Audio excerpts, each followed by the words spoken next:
Hello folks, this video is a continuation of perimeter and area of shapes. So yesterday we talked about, that perimeter was the distance all the way around a shape. You don't need to write this, I'm just going to kind of review a couple things with you. So if I wanted to find the perimeter of the shape, I would just add 3 plus 4 plus 5 all the way around. And then we had a bunch of different area formulas that help us find how many square units are inside of a shape. Notice though, one of the common shapes that we left out on yesterday's notes was a circle. That's because a circle is a little bit different. And if you think about it, um, you know, we don't have a measuring tool to measure like the outer part of a circle. So, and of course, what I'm trying to say is circumference. So let's go ahead and fill some of this in too. The circumference of a circle can be thought about as the distance around the circle. And it's basically a more specific name for a perimeter. So in real life, if perhaps we didn't have this calculation back in the day before they even came up with it, if I wanted to know what the distance around the circle is, or, perhaps there's a circular garden or a circular field of crops or something like that, and I wanted to know the distance around it, you could find it in various ways. You could estimate it. If it were a smaller circle, you simply could take a string and lay the string around your circle, and then lay that string flat next to a ruler or something, other linear measuring device, and estimate what it should be. Later, though, we found out that circles have pi in them. In order to actually find out its perimeter in its area, we have to incorporate this value of pi. So pi is the ratio. I want you to write this up top. Pi is the ratio of circumference to the diameter in a circle.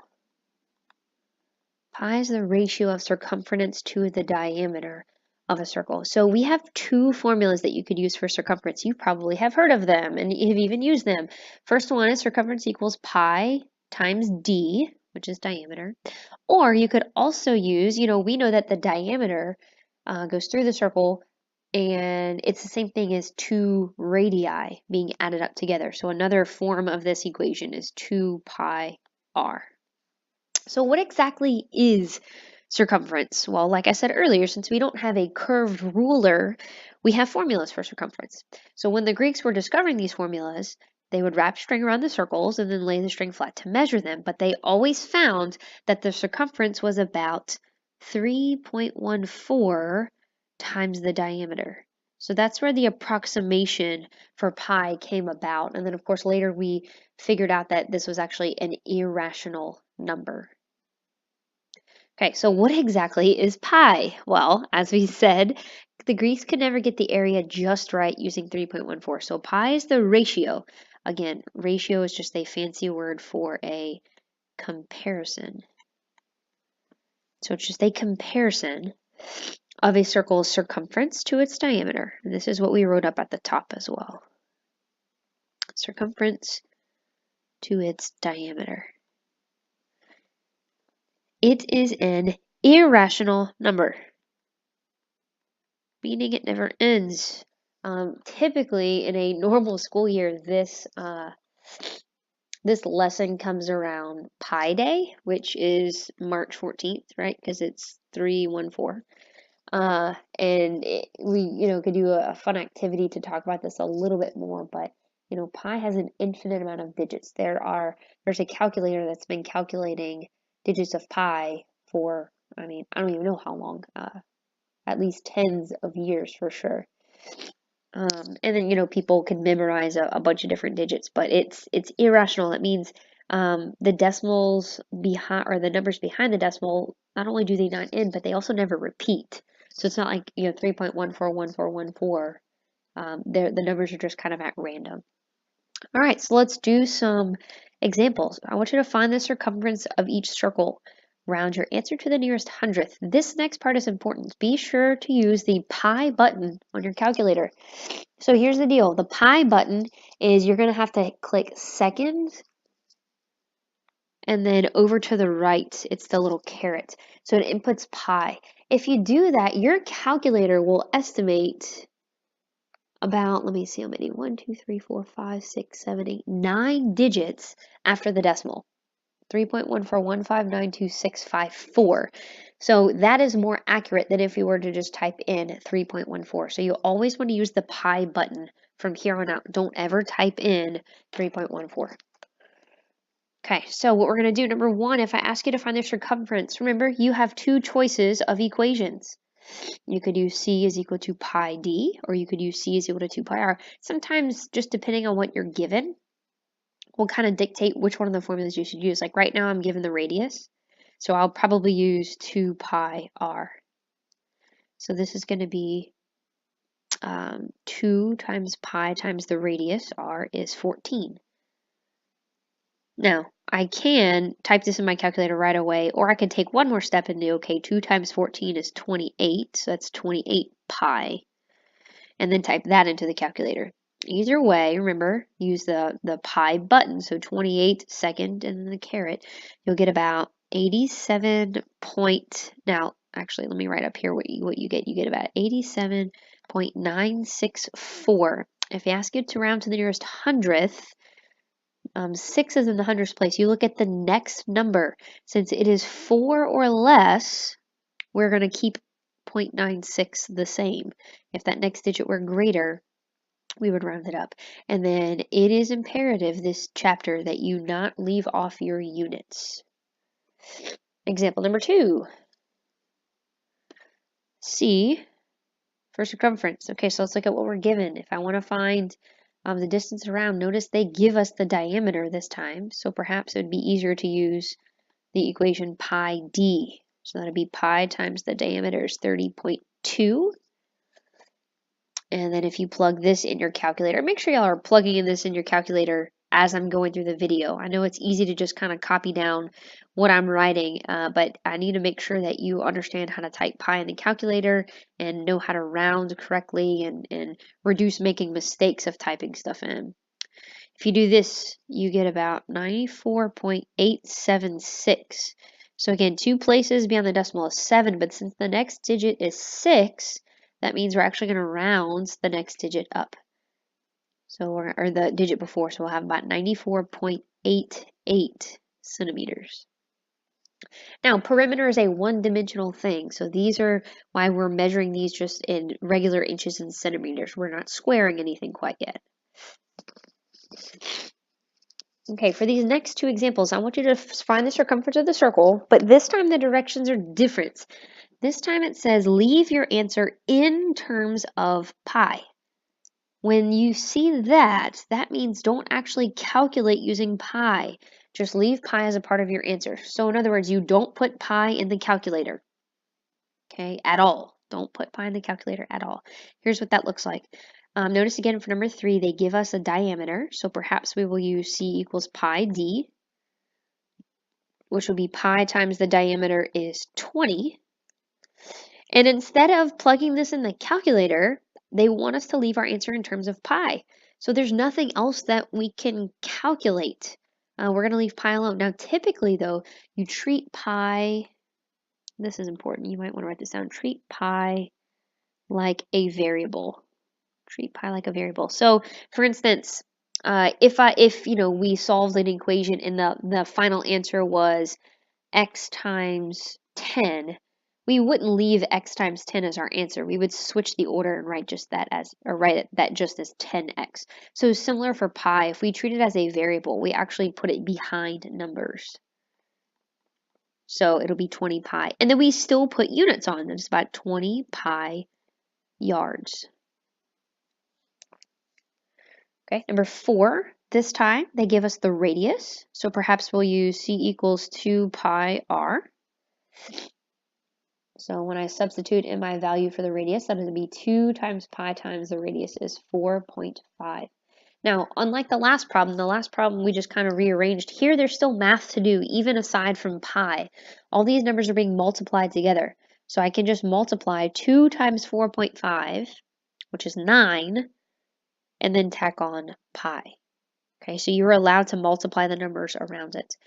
And then our units are meters. Okay, last couple examples like these. Say to find the diameter of each circle given the information below. So this is different. All those other questions we were going backwards. Now I'm giving you the circumference and I want you to find the diameter. Well, we can use the same formula. If we know that circumference is equal to pi times the diameter, and they tell us that circumference is 162 pi, then I'm going to plug that in for C. So 162 pi is equal to pi times the diameter. Now, if I'm going to solve this for the diameter, that means I want to get D by itself. And since right now D is being multiplied by pi, to get it by itself, I'm going to divide it by pi. And what I do to one side, I've got to do to the other. Now, we're not actually going to be putting this in the calculator because look what happens. On the left side, we have 162 pi over pi equals D. Well, guys, anything divided by itself is just 1. So pi over pi is 1, and it just cancels, leaving us with just our answer for the diameter of 162. Make sure you put your units, yards. Okay, another one, number 6, circumference is 30 pi miles. Again, I want you to find the diameter. So I can start off with the same equation. C is equal to pi d. They give us the circumference is 30 pi. So I'm going to plug that in for C. So instead of C, I'm going to plug in 30 pi is equal to pi d. And then to solve for the diameter, I'm going to do just like I did in the last problem. I've got to divide by pi so that d is alone, and what I do to one side, I do to the other. And then again on the left side, pi over pi cancels, just leaving us with the answer for diameter, which is 30 miles. Okay, so this is how to find the circumference of a circle or find the diameter or radius of something given the circumference. On the back side, this is the second part. We're going to talk about the area of a circle. Now, just like polygons, like we talked about yesterday, area of a circle is measured in square units. Square units. Now, it makes it a little bit more complicated for a circle. For a rectangle, squares fit perfectly inside of it. For a circle, though, if I were to try to make a grid inside of a circle, it's a lot more complicated because these squares here in the middle fit perfectly, but then on the outside, some of those squares are cut off by the curve of the circle. So again, we have this element of pi here, and that's why the area of a circle is never a whole number, because there's always some pieces left to take care of. You probably also remember this equation. The area of a circle is given by pi r squared. So the first examples like this, 7 and 8, ask us to find the area of each circle below, round our answer to the nearest tenth. Well, there's only one formula, so I don't even have a choice. A is equal to pi r squared. For number 7, they give us the radius, right? 8 is the radius. So that means I just got to substitute in, that'll be pi times radius is 8 squared. And again, you can type this in your calculator as you want, or as you see it right now if you want, or actually go ahead and square 8. 8 squared is 64 pi, and that kind of gets you into the practice. Now, I'm telling you to round to the nearest tenth, which means plug in calculator. Plug in calculator, and make sure you use, plug in calculator, and use pi button. So then 64 pi in your calculator. When you plug that in, you're going to get about 201.06. This is different instructions. I ask you to round to the nearest tenth. The tenth is the spot right after the decimal. And then if we look at the next number, it is 6. So since it is 6, that means we're going to raise up the tens place. So the area is going to be about 201.1. As far as units go, we are now in square units. So your area answers need to be in this case, meters squared. Whatever units they give us, meters, inches, centimeters, etc. Okay, number 8, find the area of this circle. Area is equal to pi r squared. Well, notice they give us the diameter. They don't give us the radius. So you need to cut this diameter in half to get the radius, which is 13, and then plug that in. So then we get pi times 13 squared. Again, I recommend you actually going ahead and doing 13 squared first, which is 169, times pi, and then plugging that into your calculator. When you plug that into your calculator, you're going to get about 530.92. Again, I'm rounding to the nearest tenth. So here's the tens place. I look at the hundredths place next to it. It is less, it's 4 or less, so I'm going to leave 9 alone. So the area will be approximately 530.9 centimeters squared. Number 9 and 10 have the same directions. Find the area of each circle, except the second part is different. It says leave your answer in terms of pi. So again, that means don't put pi in the calculator. That means your answer will have pi attached to it. So if I have area is equal to pi r squared, again, they give us the diameter of 16.8, which means I've got to divide that by 2 to get my radius of 8.4. And then we plug that in the equation. So it'll be pi times 8.4 for the radius squared. Now, I'm leaving my answer in terms of pi, so you can't plug this in the calculator. You do need to simplify it a little bit. So we do want to go ahead and square 8.4. So that'll be pi times, when you do 8.4 squared, you'll get 70.56.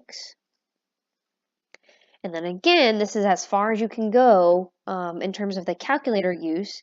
And then all we want to do is treat pi like a variable and put it on the back side of our number instead of at the beginning. So then the area will equal 7.56 pi centimeters squared. Number 10, same formula, area equals pi r squared. They do give us the radius, which is 12, so there's nothing to calculate from the get-go. So that'll be pi times 12 squared. And then 12 squared is 144. And then you don't have to write, pi times 144. If you know that we're just going to swap the order, you can go ahead and write your answer as 144 pi feet squared for the area. Okay, so that's how they calculate area. The last two questions are kind of backwards. They ask us to find the radius of each circle given the information below, which they give us the area. So this is kind of like the last couple problems we did on the front side. I'm going to use the same formula. Area equals pi r squared, except instead of plugging in radius, they give us the area is 4 pi. So instead of A equals pi r squared, I'm going to write 4 pi equals pi r squared. And then the question is to find the radius. That means I need to get r by itself. So some of you may see that square and you go, oh, let's take the square root of both sides. Don't do that quite yet. You always want to take the square root last. First, we want to take care of pi. Since it's being multiplied by pi, we're going to divide by pi. And then we're going to divide by pi on this side as well. So then on the left side, we have 4 pi over pi is equal to r squared. And then this occurred on the front side. Pi over pi is 1. So those also cancel, leaving us with 4 equals r squared. Now it is at this point that you can go ahead and take the square root of both sides. And then when you take the square root of both sides, we've talked about this a couple times, there's actually a positive and a negative answer because like we know the square root of 4 is 2, but it could also be negative 2 because negative 2 times negative 2 is also positive 4. But we are talking about circles. We're talking about real life distance in which length is always positive. So the square root of 4, we're just going to take positive 2 as the answer. Negative 2 will not be a part of the answer. Last question similar to this one. If I give you that the area is 49 pi yards squared, we're going to start with the same equation, area equals pi r squared. Notice they give us area, so instead of A, I'm going to plug in 49 pi equals pi r squared, and then to get r by itself, just like I did in the last problem, I'm going to divide by pi on both sides. And you don't have to rewrite 49 pi over pi. If you know that cancels right away, go ahead and cross it out. So then that leaves us with 49 equals r squared. And then if we take the square root of both sides, again, we just care about the positive answer. We're going to get that r is equal to 7 yards.